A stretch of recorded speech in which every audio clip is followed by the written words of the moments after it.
కామధేనువు అనగానే చాలా అంటే ఆల్మోస్ట్ అందరు దేవీ దేవతలంతా 33 కోట్ల వేల కోట్ల దేవతలందరూ కూడా మన ఇంట్లో ఉన్నట్టే కదా, అవునా కాదా? అయితే ఆ అమ్మవారిని సురభి అని అంటాము, దూడ పేరేమో నందినిది. నందినీదేవి. పేరు భలే ఉంది. అయితే అది తీసుకొచ్చినప్పుడు మనకి ఒకటి ఏం కనపడుతుంది అంటే తల్లి ప్రేమ.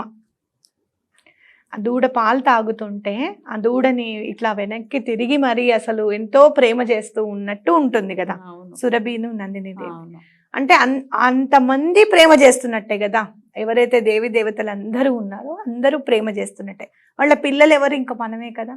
అంటే ఆ ప్రేమ అనే తత్వం అనేది ఖచ్చితంగా కనపడుతుంది ఆ మూర్తిలో అనేది మనం చెప్పుకోవచ్చు. ఒకటి ఇంకోటి ఏంటంటే సౌత్ డైరెక్షన్ లో పెట్టకూడదు. అవునా? దక్షిణంలో ఉండకూడదు, తూర్పు వైపు పెట్టుకోవాలి. లివింగ్ రూమ్ లో చక్కగా పెట్టుకోండి. నేను 2016 అంటే 2015లో కొంచెం బాధలు తీరడం స్టార్ట్ అయినాయి.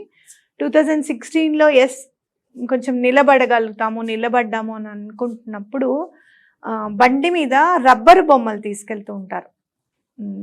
కింద పడిన పగలవమ్మ అది అని అంటూ ఉంటారు కదా.